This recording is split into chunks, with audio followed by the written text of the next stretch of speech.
Baik, saya awali dulu. Assalamualaikum warahmatullahi wabarakatuh. Selamat datang di Bimbel Online SC Jember. Hari ini kita akan membahas materi fisika kelas 9 tentang listrik. Oke, untuk bagian yang pertama, jadi ini bagian pertama, yaitu bagian baterai yang ditunjukkan nomor 2 dan nomor 3 itu apa. Nah, di sini untuk listrik dinamis, itu intinya itu adalah pergerakan.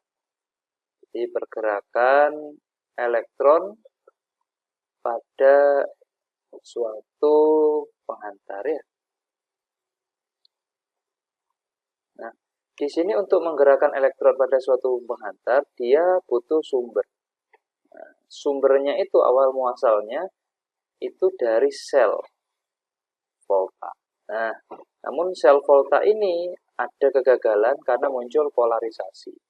Nah, polarisasi pada kutub positifnya ya. Nah, sehingga dilanjutkan lagi dengan sel berikutnya yaitu sel kering atau yang disebut dengan baterai. Nah, di dalam sel kering atau baterai ini ada beberapa bagian. Nah, ini yang fokus utama yang kita pelajari. Nah, baterai di situ dia terdiri dari suatu batang yaitu batang karbon. Nah, batang karbon ini adalah kutub positifnya. Kutub positif dia pakai karbon atau arang. Terus di bagian luarnya, nah di sini dia butuh suatu wadah. Nah, wadahnya ini yang bagian bawah atau sering disebut dengan kutub negatif, dia menggunakan bahan yang terbuat dari seng. Nah, di sini untuk tidak terjadi polarisasi pada kutub positif, maka dibuat suatu pelindung. Di sini ada pelindungnya. Nah, pelindungnya di sini itu namanya antipolarisasi. Antipolarisasi yang terbuat dari mangan dioksida. Mangan dioksida. Nah, terus bagian luarnya sini, jadi bagian luarnya sini itu adalah zat elektrolitnya yang digunakan sebagai bahannya, bahan utamanya. Nah, ini menggunakan elektrolitnya. Jadi ada pasta elektrolit. Pasta elektrolitnya ini dia menggunakan amonium klorida. Nah, sehingga jika kita kembali lagi ke soal, nomor 2 dan nomor 3 itu ditunjukkan oleh apa? Jadi kalau kita lihat nomor 1 itu adalah karbon, nomor 4 itu adalah seng, nomor 2 itu baru mangan dioksida, nah, baru nomor 3 itu amonium klorida ya. Jadi ini adalah elektrolitnya. Sehingga jawaban yang tepat itu adalah yang D. Baik, kita lanjutkan soal berikutnya. Di sini ada suatu gambar tentang alat ukur namanya ampere meter. Jadi batas ukurnya itu 10 ampere. Besar kuat arusnya bagaimana? Jadi di sini untuk materi yang setelah ini kita akan membahas tentang ampere meter. Ampere meter ya. Ampere meter ini alat untuk mengukur besarnya kuat arus. Jadi untuk mengukur kuat arus ya.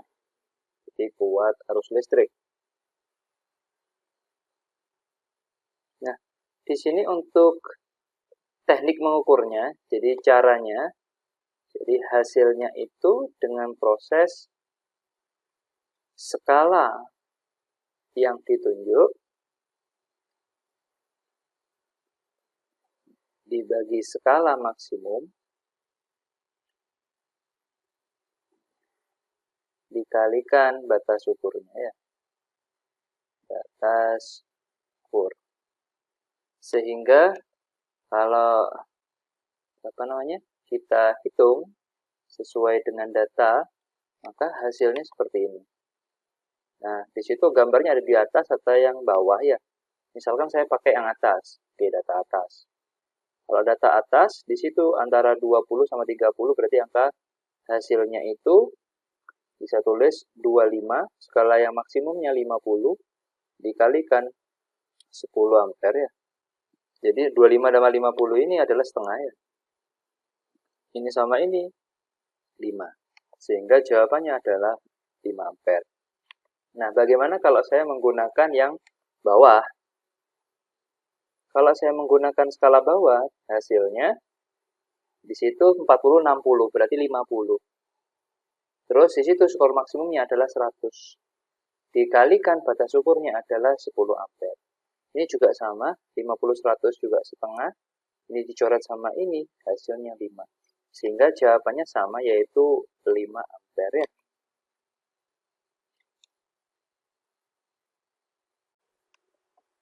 Baik, untuk selanjutnya, jika sebuah baterai HP dialiri arus sebesar 5 ampere selama 4 jam, muatan yang mengalir dalam baterai itu berapa? Nah, konsep yang digunakan untuk menjelaskan ini itu adalah arus listrik. Arus listrik. Jadi, secara matematis, jadi arus listrik itu pengertiannya, jadi arus listrik itu I sama dengan banyaknya muatan yang mengalir tiap waktu pada sebuah penghantar. Ya. Ini. Nah, di sini untuk simbolnya I, nah I itu adalah arusnya, arus listrik. Nah, satuannya ampere. Terus Q itu muatan yang bergerak, muatan, satuannya coulomb. Terus T itu adalah waktunya, satuannya second-nya. Nah, ketika kita mengerjakan soal, jadi yang diketahui dari soal ini apa gitu ya? Jadi soalnya di situ yang diketahui adalah I-nya sebesar 5 ampere. Terus T-nya adalah 4 jam. Nah, ini menjadi masalah. Karena waktu yang standar itu adalah sekon.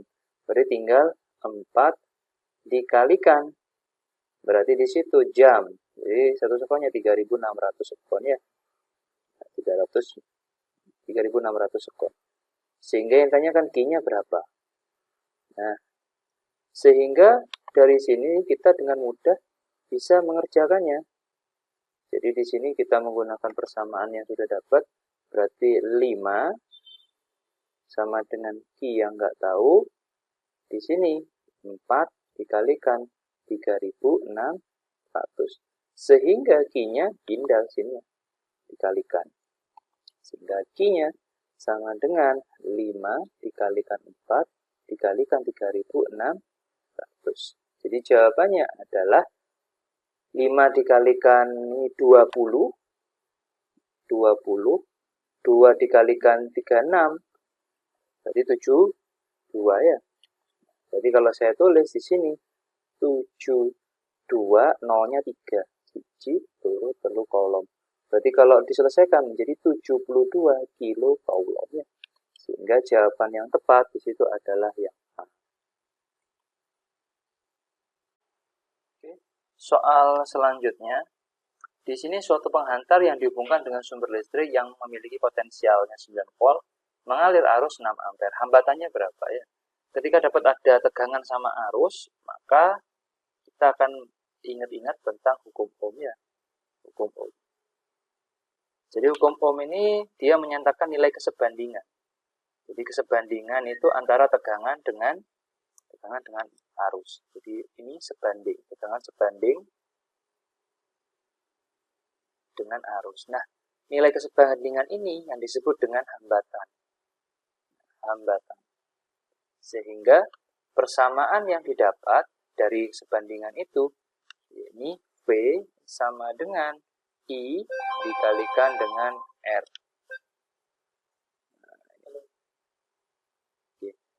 Dari soal, di sini potensialnya V-nya itu adalah 9 volt. Arusnya ya 6 ampere. R-nya berapa ya? Sehingga dengan mudah kita masuk.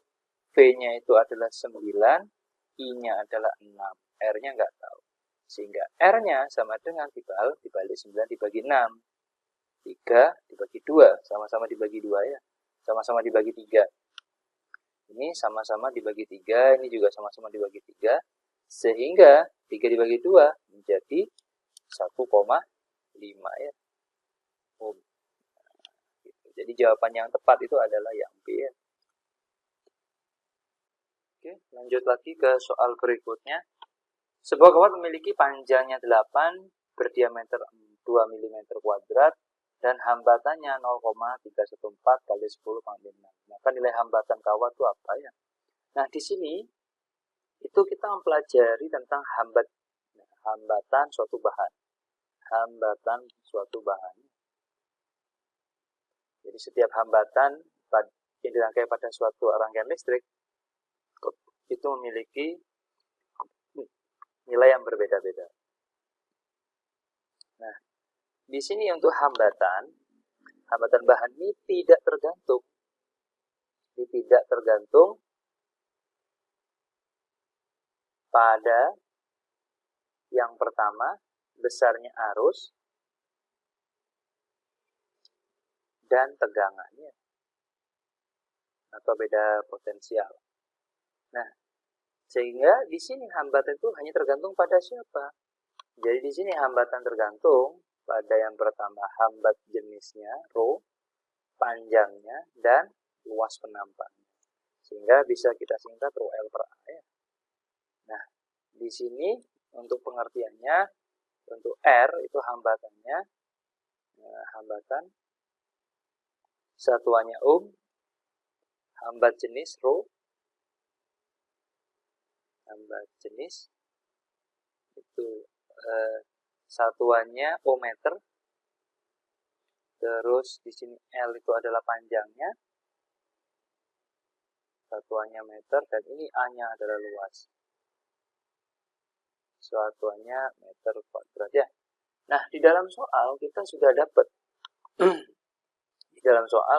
dapat bahwa panjangnya sudah ada. Jadi panjangnya itu sebesar 8 meter sudah SI. Nah, ini tapi punya diameter. Diameternya 2 mm. Otomatis jari-jarinya. Tapi 2 mm kuadrat ya. Kemungkinan besar ini salah ketik. Ini adalah luas penampangnya berarti. Jadi A-nya sudah ada, A-nya yaitu 2 mm ya. Nah, 2 meter kuadrat. Jadi di sini kalau dijadikan meter naik 2 tingkat ya. 3 tingkat. Berarti 2 kali 10 pangkat min 6 meter kuadrat ya. Rho-nya juga sudah ada, yaitu 0,314. 0,314 ya. Kali 10 pangkat min 6. Sehingga yang ditanyakan, R-nya berapa gitu. Kita uji apakah ini disebut diameter atau luasan. Karena kok satuannya luas ya. Jadi R-nya itu sama dengan rho L per A. Nah, rho-nya di situ 0,314 kali 10 pangkat min 6. L-nya di situ 8. Terus A-nya di situ 2 kali 10 pangkat min 6 ya. Sehingga di sini dengan mudah yang kita cari adalah 6. 8 sama 2 ininya 4. Tinggal kita kalikan antara 3,14 dengan 0,314. Jadi jawabannya di situ 1,256. Oke, maaf.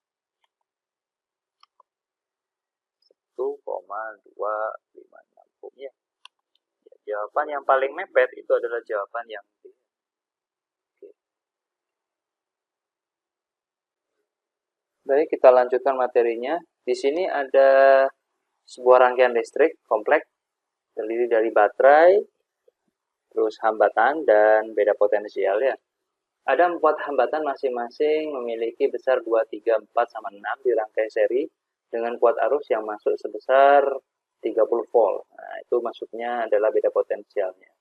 Yang ditanyakan di sini hambatan total, tegangan listrik yang melalui setiap hambatan, dan kuat arus di setiap resistor ya. Nah, ini masuk ke dalam rangkaian hambatan. Jadi kita bahas rangkaian hambatan seri. Nah, rangkaian hambatan seri. Nah, di dalam rangkaian hambatan seri ada beberapa hasil yang ditemukan. Yang pertama, di situ arusnya, arus total, itu untuk setiap arus yang mengalir di setiap hambatan itu nilainya sama semua. Yang pertama. Terus yang berikutnya, beda potensialnya itu dijumlah, itu V1 ditambah V2 ditambah V3 ya dijumlah.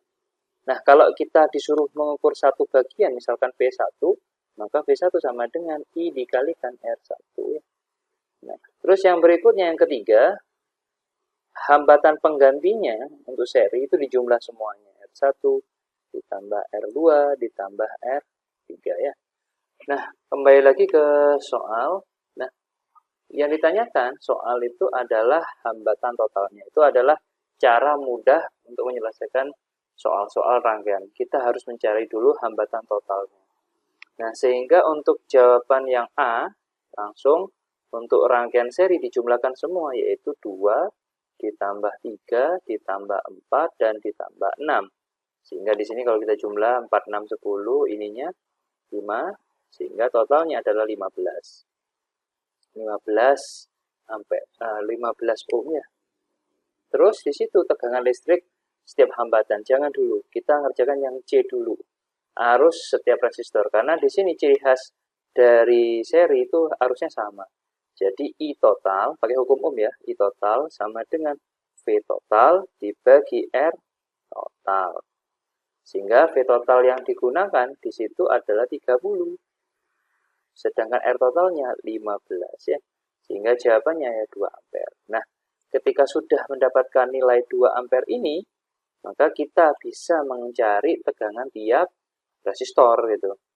Di sini yang B, ya misalkan kita mencari V1. V1 berarti kan I total dikalikan R1 menggunakan hukum ohm ya. Berarti 2 dikalikan 2 sama dengan 4 ohm. Kalau mencari V yang kedua, ya I dikalikan R2. 2 dikalikan 3 sama apanya ya 6 ohm. Kalau V yang ketiga, ya I dikalikan R3. 2 dikalikan 4, 8 ya. Terus V yang keempat, jadi I dikalikan R4. 2 dikalikan 6 ya, 12. Sehingga kalau ini dijumlahkan, maka sama dengan seluruh tegangan yang digunakan, yaitu 30 volt. Jadi kalau dijumlahkan menjadi 30 volt ya. Oke, maaf di sini ada sedikit trouble. Ini bukan ohm, tapi di sini volt ya. Baik, kita lanjutkan materi selanjutnya. Di sini 3 buah hambatan masing-masing 2, 3, 6 dirangkai paralel atau bercabang dengan arus yang masuk adalah 18 ampere. Tentukanlah hambatan total tegangan listrik yang melalui tiap hambatan dan arus setiap resistor. Nah, ini masuk ke dalam rangkaian hambatan paralel. Rangkaian hambatan paralel atau percabangannya. Di dalam rangkaian paralel, di sini ada beberapa hasil. Yang pertama, tegangan total untuk setiap cabang akan sama, baik di hambatan 1, hambatan 2, dan hambatan 3. Tapi yang kedua, arus totalnya itu dijumlah. Jadi beda-beda, ada I1 ditambah I2 ditambah I3 gitu ya. Nah, ini disebut dengan hukum Kirchhoff tentang hukum Kirchhoff 1 ya. Nah, di sini kalau kita mencari satu bagian, misalkan I1 dah. Jadi I1 itu sama dengan V dibagi R1. Terus bagian yang ketiga, untuk hambatan penggantinya itu diseper. Untuk yang paralel, ya seper R1 ditambah seper R2 tambah seper R3 ya. Balik lagi ke soal. Jadi di soal itu yang ditanyakan pertama kali adalah hambatan pengganti. Itu krusial ya. Yang pertama kita harus bisa mencari hambatan penggantinya ya. Berarti seper paralel, berarti di situ langsung cabangannya. Berarti seper R1 ditambah 1 per R2 ditambah 1 per R3. Jadi ini 1 per 2 ditambah 1/3 ditambah 1/6. 6 semua. 6 bagi 2, 3. 6 bagi 3, 2. 6 bagi 6, 1 ya. Berarti 6 dibagi 6. Sehingga nanti R paralelnya dibalik. Ya, 6 dibagi 6 tetap. Berarti 1 ohm ya. Nah, di situ ketika sudah dapat 1 ohm, berarti kita bisa mencari tegangan listrik yang melalui setiap hambatan. Di sini paralel, tegangannya akan sama. Jadi dengan cara bagaimana? Ya seperti hukum Ohm. Jadi nanti V total itu sama dengan I total dikalikan R total. I totalnya di situ berapa? Emang ada 18 ampere. R totalnya di situ 1 ya. Sehingga 18 volt. Itu yang digunakan ya. Nah, terus bagian yang berikutnya yang C harus tiap hambatan. Ya kita menggunakan hukum Ohm. Jadi kalau mencari I1 ya V dibagi R1. V-nya di situ kan 18. R1-nya 2 ya. Berarti di sini kan 9 volt, 9 ampere ya. 9 ampere. Yang kedua, V dibagi R yang kedua 18 dibagi 3 ya 6 ampere. Terus I yang ketiga berarti ya V dibagi R3 berarti 18 dibagi 6 ya. Jadinya 3 ampere. Sehingga totalnya nanti sama dengan arus total yang mengalir yaitu 18. Sini 9 tambah 9 berarti 18 ya. Jadi 18 ampere. Baik, kita lanjut lagi. Di sini ada dua soal yang saling terkait. Yang pertama, suatu alat listrik memiliki daya 25 watt digunakan 40 menit di setiap harinya. Energi listriknya berapa kilojoule? Sisi lain, ada lampu pijar yang bekerja pada arus 0,5, potensialnya 220, dayanya berapa? Nah, di sini kita akan membahas energi dan daya listrik. Energi, simbolnya E, dan daya listrik. Nah, daya satuannya P, listrik ya.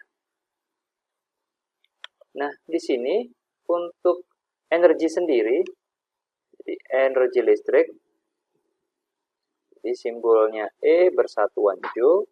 Jadi energi listrik ini bisa dicari dengan cara E sama dengan tegangan dikalikan arus dikalikan waktu. Atau kalau nggak ada dengan menggunakan hukum Ohm nanti bisa mengganti I kuadrat dikalikan LT atau irit. Atau pakai beda potensial V kuadrat dikalikan T dibagi dengan R. Nah, itu untuk energi. Sedangkan daya itu, jadi daya simbolnya P, satuannya watt. Jadi daya itu dijelaskan pengertiannya bahwa daya itu energi tiap waktu. Jadi atau usaha tiap waktu. Sehingga persamaan energi T-nya akan hilang semua. Bisa P dikalikan I, atau I kuadrat dikalikan R, atau P kuadrat dibagi R tanpa menggunakan waktu ya. Sehingga kalau kita masuk ke soal, di situ untuk soal yang bagian pertama, di situ yang diketahui adalah dayanya. Dayanya di situ 25 watt. Terus waktunya T-nya 40 menit. Jadi dijadikan second ya. Jadi 40 dikalikan 60 second ya. Sehingga yang ditanyakan energinya berapa gitu ya, energinya. Nah, yang kita tahu bahwa daya itu kan energi per waktu. Sehingga kalau mencari energi nanti tinggal waktunya dikalikan silang dengan dayanya ya. Sehingga kita bisa hitung di tempat yang lebih luas bahwa energinya itu sama dengan P dikalikan T. P-nya di situ 25 dikalikan 40 dikalikan 60. Jadi jawabannya adalah, nah di sini ada 25 sama 4. 25 sama 4 ini jadi 100 ya. 25 sama 4 ini kan 100. tinggal itu nolnya 1, 2, 3, 4 ya. Jadi di situ ada 4. Jadi 6 dengan nolnya 4, 1, 2, 3, 4 Joule. Nah, kalau di situ kilo, nanti dibagi 1000 atau dipotong 3 bagian. Sehingga jawabannya adalah 60 kilo Joule ya. Sehingga jawaban yang tepat itu adalah yang A. Begitu juga untuk soal berikutnya, dia tanya daya. Jadi daya yang diketahui dari soal itu ada arus sama beda potensial. Jadi ya tinggal arus dikalikan beda potensial. I-nya berapa? Setengah. Beda potensialnya 220 volt. Sehingga jawabannya langsung 110 watt ya. Jadi jawaban yang tepat di situ adalah yang A. Oke, soal terakhir dalam pertemuan ini, Ana menggunakan peralatan listrik komputer dan televisi setiap harinya selama 4 jam. Daya listrik komputer itu 150, 350, dan televisi 250. Harga per kWh-nya di situ Rp250. Biaya selama 10 hari berapa? Nah, kunci di sini kita disuruh mencari biaya. Nah, biaya listrik. Nah, di sini kalau kita membaca atau suruh menghitung biaya listrik, jadi kuncinya itu yang pertama adalah tarifnya dulu kita tentukan. Tarif. Jadi tarifnya di sini per kilowatt hour. KWH. Bahasa KWH. K di situ kilo, berarti 1000 ya. Kilo itu artinya pangkat 10 pangkat 3. 1000. Kalau W di situ watt. Berarti dia adalah daya atau P ya. Terus hour di sini adalah jam. Berarti dia satuannya second ya. Sehingga di sini WH itu berarti WH itu satuan dari energi listrik. Nah, energi listrik. Nah, energi listrik ini E, yang dipakai adalah P dikalikan T. Berarti kita mencari energi listrik tiap alat listrik yang kita gunakan ya. Nah, untuk selanjutnya ya kita hitung per alat listrik. Misalkan komputer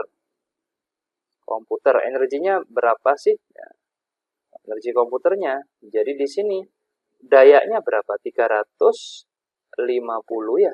Dikalikan setiap berapa jam? Nah, karena dia satuannya jam. Ya tinggal dikalikan, yaitu 4 jam. Itu berapa? Berapa watt hour kan itu watt hour. Terus ada televisi. TV-nya di situ 250 watt, juga sama 4 jam. Ini juga persatuan watt hour. Kita hitung dulu hasilnya berapa. 350 dikalikan 4 itu nilainya 1400 ya. Terus kalau yang TV 250 dikali 4 itu 1000 ya. Sehingga kalau kita jumlah di situ hasilnya 2400. 2400 watt hour. Nah, watt hour-nya ini per hari. Sedangkan yang kita disuruh bayar itu adalah per 10 hari. Nah, 10 hari. Jadi kalau 10 hari, maka hasilnya menjadi berapa? Jadi tinggal dikalikan 10. Berarti 24.000 watt hour ya. Atau kalau kita sederhanakan menjadi 24 kilowatt hour. Nah, sehingga tarifnya berapa? Jadi tarifnya itu 24 kWh dikalikan dengan per kWh-nya yaitu 250 ya. Jadi 250 per 1 kWh. Nah, sehingga bisa dicoret tuh. Seret. Sehingga hasilnya ketika kita hitung bernilai Rp-nya 6.000 rupiah ya. Sehingga jawaban yang tepat itu adalah yang A.